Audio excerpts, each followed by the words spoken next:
মানবিকতার এক উজ্জ্বল দৃষ্টান্ত স্থাপন করলেন নদিয়ার হোগলবেড়িয়া থানার কর্তব্যরত পুলিশ অফিসার দূরচাঁদ শেখ।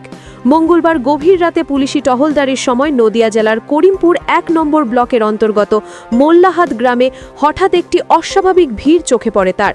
পরিস্থিতি বুঝতে গিয়ে তিনি জানতে পারেন এক নাবালককে সাপে কামড়েছে এবং তার শারীরিক অবস্থার দ্রুত অবনতি ঘটছে।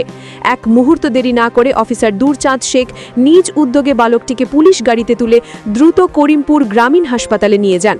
সময় মতো হাসপাতালে পৌঁছানোর ফলে চিকিৎসকরা দ্রুত চিকিৎসা শুরু করতে সক্ষম হন। শেষ পাওয়া খবর অনুযায়ী ওই বালকের শারীরিক অবস্থার উল্লেখযোগ্য উন্নতি হয়েছে এবং সে এখন চিকিৎসকদের পর্যবেক্ষণে রয়েছে। এই ঘটনায় এলাকাবাসীর মধ্যে পুলিশ প্রশাসনের মানবিক ভূমিকা নিয়ে ইতিবাচক বার্তা পৌঁছেছে। আইন শৃঙ্খলা রক্ষার পাশাপাশি বিপদে আপদে সাধারণ মানুষের পাশে দাঁড়ানোই যে পুলিশের প্রকৃত দায়িত্ব তারই প্রমাণ দিলেন অফিসার দূরচাঁদ শেখ। নদিয়ার করিমপুর থেকে বিশ্বজিৎ সাহার রিপোর্ট, স্টিং নিউজ।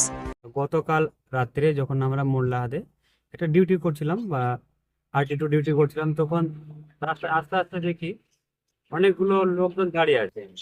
তার মধ্যে একটা কান্নার আওয়াজ শুনতে পাই, একটা মেয়ে কান্না করছে। যে জিজ্ঞাসাবাদ করে আমার পুলিশের গাড়ি থামিয়ে তখন জানতে পারি যে একটা ছেলেকে সাপে কামড়িয়েছে।